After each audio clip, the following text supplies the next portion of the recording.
Welcome to Walletopia. Please remember to look to walletopia.info as your place to register, to receive early notifications for videos, discounts we send out from manufacturers, and drawings we do, and other kind of goodies and giveaways. So just go there and you can see it in the bottom here too.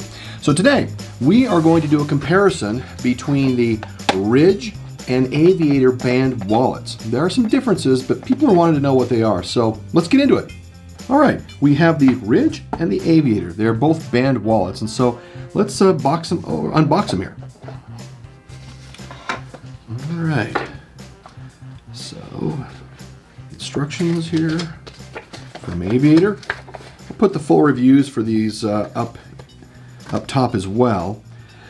So we have the Aviator and we have the Ridge. Both, of course, have torque wrenches, which are utilized for the screws for each of these.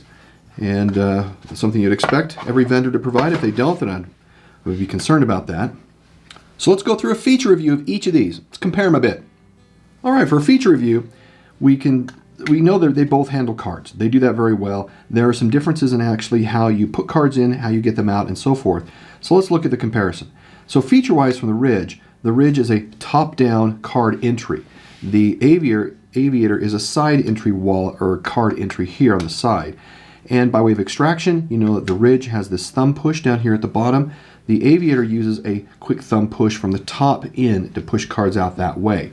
Now the Ridge has on the bottom a elastic backstop here, so as you put cards in from the top, and if we do that here, we can say we've got a bunch of cards, throw them in, they are going to run up against this backstop here to prevent the cards from coming out this side, and then provide you the ability to push them through here. Conversely, of course, the back of the Ridge also has a cash strap. It also comes with an optional cash money clip, which you can buy separately and install yourself, or you can buy it with it. And that is kind of how it keeps things in line. And we'll get into how cards are pulled out of this. The Ridge, on the other hand, like we said, cards go in here on this side. So we get our cards, and we see how they come in. There is a bevel here, just like bevels on the Ridge, and cards slip in here. Now, unlike the Ridge, there is no elastic backstop here. So cards, can push out either side really, and it really depends on how your preference as well as utilization. But there's no safety net over here. I'm not sure that's really necessary or required. But there are some differences, of course, in capacity, which we'll talk about. And the way that cards come out is that it's this push here that actually pulls the cards, and you can fan them to gain access to them. And so the difference then now comes down to between the Ridge and the Aviator is coins. The Aviator actually makes allocations for coins. Flip this over, and now we have a tray. And so from a tray perspective, you can put coins in here, and on the same back is where we actually have their cash strap. Fold it over twice, currency goes in here, and is protected that way and made accessible. And so that's a quick review of the features between the Ridge and the Aviator wallets. Now on for the card and cash insertion and coin test in here. We'll just kind of continue where we left off, where we have 8 cards which we put in each of these, and let's put in some cash.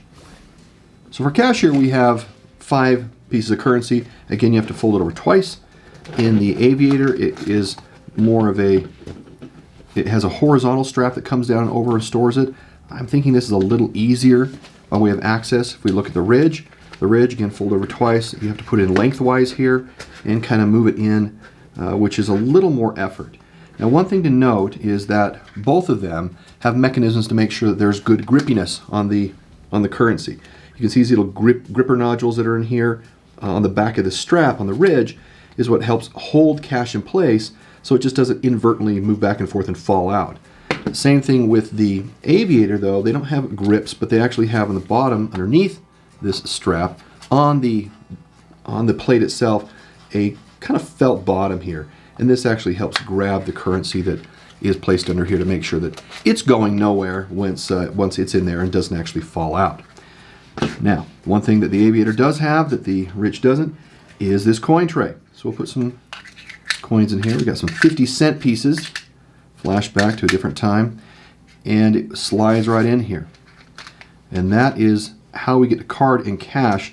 Now, one thing that's different here is that the Ridge is recommended that you put in no more than 12 cards, otherwise you begin to stretch out the elastic. The Aviator, however, can hold up to 20 cards. And the way that's achieved is through an adjustment mechanism of two rods that it has underneath one of these plates. You can use the torque wrench, get in there and do that. And the picture here actually shows you what that looks like. And by moving the rod in one, it actually tightens it up. By moving it out one, it provides more elasticity, more give. So you can actually double the size of the cards you have in here. If you are a card hoarder, then that's a way to do that. And there we go with card and cash insertion test. Now looking at both of these, the materials available for their products, and this is their main design for both of them, are complementary. They have aluminum, like what we see here. They also come in carbon fiber and also titanium versions. And of course, the aluminum has multiple colors in this. Now one thing I do want to point out is that the main difference between these two is the coin. Can you hear that? The coin slot that you have in here, the tray. But you know what? They actually sell this tray separately on their website if in fact you want to put it in and have coins in your Ridge. It's not just a one or the other. You can make accommodations. And the sound, well, that would kind of get annoying in your pocket after a while, but they actually have a kind of a felt bottom that attaches to the bottom of this coin tray and reduces that rattle. One thing to mention is that I'm sure a lot of people are wondering, well, heck, who needs to carry coins? Well, if you're outside of the United States, coins are still used very heavily, very heavily. And so having coins in such a small footprint is a tremendous advantage if you are outside the US and you have that need that capability. So there you go. Now if we look at the usability of this, as mentioned, the Ridge has their push slot here at the bottom, their thumb push, which helps bring the stack out. Of course, the cards on the front and the back are most accessible because they're easy to grab from back or front. You of course can push the whole thing out, and you can also pinch and be able to gain access to cards. Honestly though, what you find, and I've done a long-term carry on this, is you end up pulling the whole stack out, kind of doing something like this, but really because you can just push the whole thing in so easily, it's not a big deal to just say, all right, I'm going to pull the whole thing out, find the card I want, use it, grab that, and then you're instantly just kind of pushing the whole stack back in. It's not elegant, but it is smooth and it does work well. Conversely, with the Aviator, it's a push from the top out. And so what happens is it's kind of a two-hand deal here where you push it out and you push the whole stack, get it out to a point where you can, because the elastic on these sides, on both of these sides, can flare this out. You can pick the card you want. Once you're done, you can put it back in and you can then put the cards back in their place without much effort. The difficulty, of course, is if you're not keen with how you're pushing this out or careful, you will accidentally or could accidentally pull the coin tray out, at which point coins are going to fall over the back like that, which we don't want. And so that's why it's a two-handed operation here, where you're kind of holding the back, you're pushing, and you're pulling the stack with your other hand out to gain access to your cards. It's just a matter of coordination, and you'd get the handle of it after a while, per se. No pun intended. And that is kind of the difference of how they function between each other. Now the price between these two is very comparable. At the time of recording, the Aviator aluminum is $65 and the Ridge aluminum is $72. And these prices have fluctuated even from the point of time when we did the full reviews of each of these. And their counterparts in other mediums like titanium or carbon fiber are relatively close in really, because it's a competitive market, that's what you'd expect. So now let's look at these from a scoring perspective.